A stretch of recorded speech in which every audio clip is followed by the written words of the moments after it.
Hey everybody, how's it going? This is Babylon 5. This is season 2. This is episode number 20. This episode is called The Long Twilight Struggle. So in the last episode called Divided Loyalties, we learned that Psycho had implanted a mole in Babylon 5, and there was someone on the command staff or close to the command staff that had a second personality hidden within their own, and basically that person was a danger to everything because they could be reporting back to Psycho if awoken, and this new personality would take over that person completely, and they would be aware of everything that person was aware of as well. So at one point I genuinely thought, shit, this is Susan, because she was talking about having secrets and not telling people the truth to Talia, and then Lita, who we met in the beginning, came, and it was like she had the password and basically was testing to see who would react to it and went through all the command staff, and then Susan didn't want to do it, but then Susan did it and it wasn't Susan, so that was a relief. And then Talia comes walking in and oh my god, I was like, shit. And it was Talia, and it was such a shame because we were seeing how close her and Susan were becoming as friends, possibly as more as friends, and I would have loved to have seen that expanded upon. And I genuinely just feel like, oh my god, like Talia has been here this whole time. Everything that she was starting to go through herself, like she was starting to question the court, and then this happens and she becomes this different person entirely. And we saw that when she was talking to Susan, when she was telling Susan she was leaving, and how she would like whisper things to the Talia we knew in the night and get her to do things while she was asleep. And it was like, I was actually quite heartbroken that it was Talia because I really liked her. I have no idea what this episode's going to be about. I'm just going to get straight on into it. Let's go. Captain, I just wanted to let you know we're picking up some unusual signals on the planet below. Ivanova, The last time we went on there, Dylan's friends did. I do hope I'm not inconveniencing you, but I think we should talk. You're the Minbari who took custody of the planet we're orbiting. Yeah. Captain, you do not take custody of the planet. The planet takes custody of you. Especially that one. It chose me when the one who lived in the heart of the machine lay dying. Yes. I've been wondering if you'd ever make contact. After a while, I began to wonder if you were real or not. Quite real, Captain. I'm here to invite you down for a visit.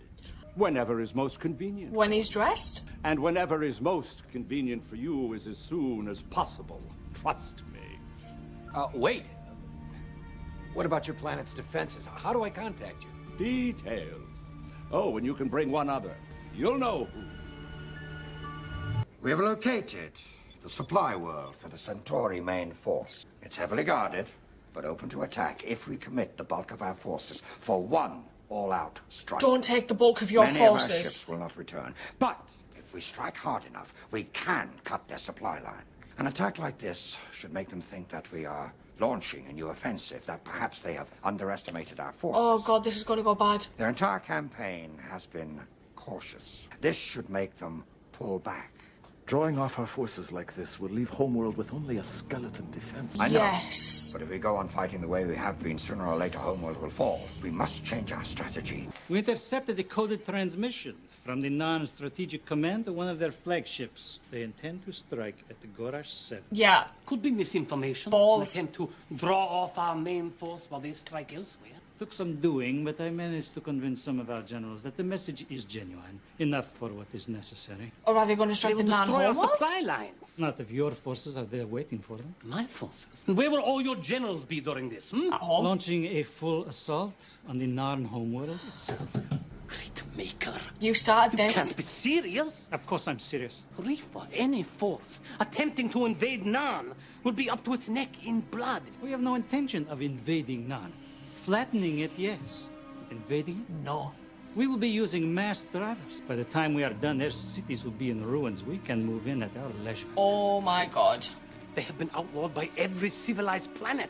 This one move will end the war in days instead of months. They're gonna make and more save enemies thousands for of themselves. survivors. We only require your assistance and that of your allies. My allies have begun to worry me. Yes. Reports I've received.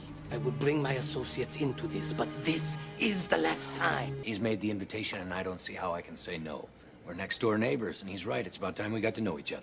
Well, I feel a lot more comfortable about this situation if you'd let me send a security team with you. He told me I could only bring one other, and that I would know who he was referring to. I'm ready to depart whenever you are. One of the refugees said that he was captured and interrogated by the Centauri. Seems that they wanted to know as much as possible about your homeworld's defense system. The only reason that this batch of refugees got out is because the Centauri warships pulled out before they'd finished securing the planet. Centauri don't work that way. They're very thorough. I know. I would like to speak with this narn. You've changed. I like it. Captain, I have watched you since your arrival. At first, I wasn't sure about you. Same. But your decisions have been wise, and your patience vaster than mine would have been under similar circumstances. Thank you. Since taking up residence in the heart of this machine, I have explored its secrets. See and hear things you cannot begin to imagine. I know Delenn has told you about the coming darkness. Yes. And lately I've learned about your role in, shall we say, a conspiracy of light. Are you proposing an alliance? One of the first. There will be more to come. No enemy ships detected. We're... Yet. Just a minute, I'm picking up a disturbance. How? Moving toward us on attack vector. Can we initiate jump? Not until the jump engines can recharge. Then we have no choice. Alert all ships.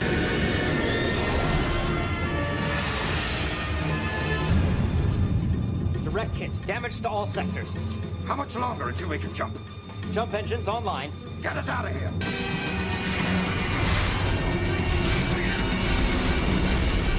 Jump points falling apart. Energy fields collapsing. Oh! Back. Pull back! Is it difficult to be alone here? I'm never alone.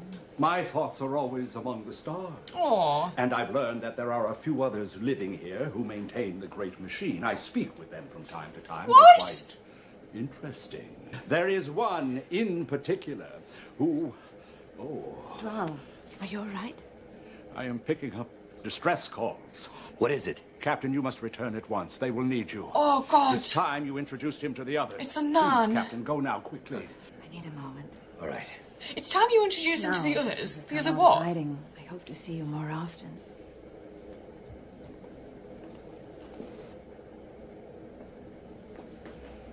So much to do, so little time. We must get to work. Zathras! Zathras! Never around when he's needed. Officials in Earthdom confirm that the Centauri Republic has begun a devastating frontal assault on the Narn homeworld.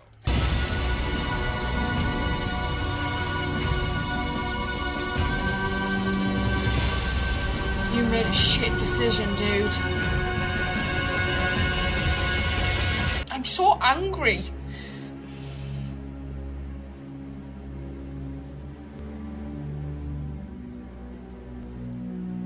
Ambassador? He looks so dejected. I've been instructed by my government to come to you and ask for sanctuary. A little over 5 standard hours ago, the conflict, which began with the non-declaration of war, came to an end. That's not where it began. The non-regime has offered complete and unconditional surrender. The ruling body, known as the Kari, will be disbanded and its members subject to arrest and trial. From this day on, the penalty for the murder of any Centauri by any Narn will be the execution of 500 Narn. Is there anything else? Ambassador Jakar may no longer represent the Narn in any official capacity whatsoever. His appointment as ambassador to Babylon 5 is over. hereby withdrawn. And as the only member of the Kari still at large, Citizen Jakar will return to Narn for trial. I'm afraid that's not possible. He's got sanctuary. I hope. Prior to this meeting, Ambassador Jakar asked for sanctuary on Babylon 5. As it is within my province to make such decisions, I agreed. Surrender by all members of the Kari is stipulated in the non-Centauri agreement. Oh, I'm sure it is, but I didn't sign that agreement, Ambassador. Jakar is no longer an official representative of Narn and must be removed from this council. We will wait until... No!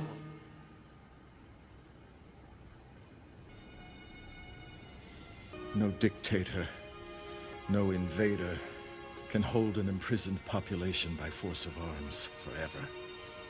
There is no greater power in the universe than the need for freedom. The Centauri learned this lesson once. We will teach it to them again. I can't imagine going into the council chambers and not seeing you there. Every resource that I have, every contact, any way that I can help you win back your planet, it's yours. Good guy. Last time I offered someone my hand, He betrayed him. we were at war 24 hours later.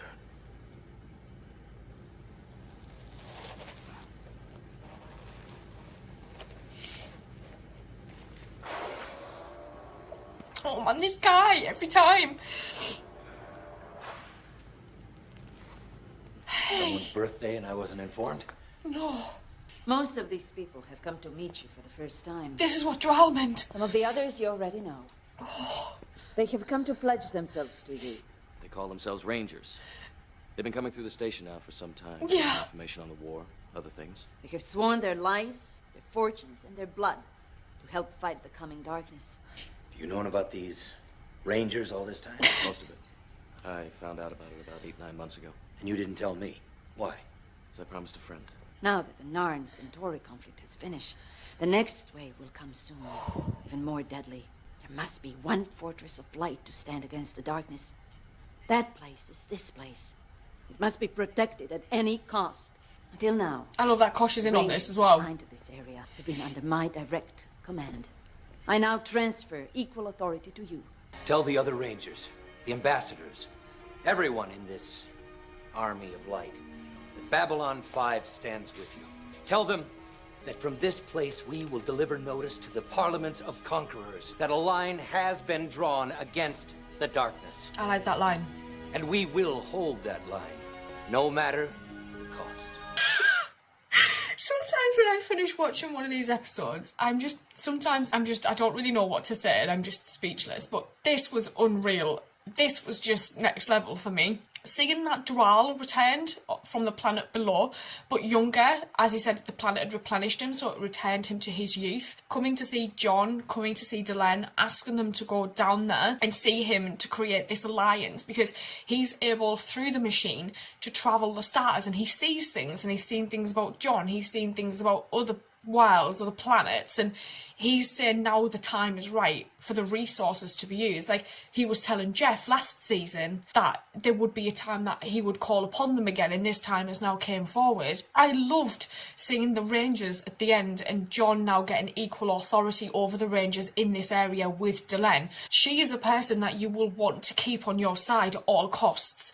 I love the fact that Kosh is also aware of the Rangers, because that never even entered my mind, but it makes sense now because we saw in All Alone in the Night where Kosh and Delenn approached John together, so it would make sense that Delenn would inform Kosh that these Rangers exist and that they're here, because he also knows what happened with the last Shadow War. And I love that Garibaldi was like, I couldn't say anything because I kept a promise to a friend. All the Jeff callbacks this season have just been sublime, and I've enjoyed every single second of it. What was heartbreaking for me watching this was seeing the Narn Centauri war escalate and seeing Reefer back and Reefer asking Londo to do the unthinkable, and they have these mass drivers that can basically decimate worlds, and they've done that to the Narn homeworld because they got intel that the Narns were going to Garash, and they set it up so that it was a trap and that the Shadows would then just kill everybody aboard these Narn battle cruisers, and poor Jakar just sat there knowing that his uncle was probably never going to come back, and seeing his prayer and getting more and more into it, getting faster the further he got through it, because it's probably a sign of desperation but hope that everything would be okay as well. That guy's performances are just unbelievable, and that scene toward the end where we were all in the room with the non-aligned worlds, and Londo's just the way he was talking to John, the way he was treating Jakar, with Kosh just watching on in silence, was just one of the most heartbreaking things I've ever seen. And he gets such beautiful lines to say, the guy who plays Jakar, and it's just a delight to actually watch this and just see everything unfold. And the one thing for me through this, like the biggest shock for me, was Dral knows who Zathras is, and Zathras apparently possibly lives on this world where the Great Machine is, where Dral is. How did Zathras get from that to Jeff? That's what I want to know. I'm really looking forward to watching the last couple of episodes of this season, so I am going to say thank you, and I will see you guys later, so thank you.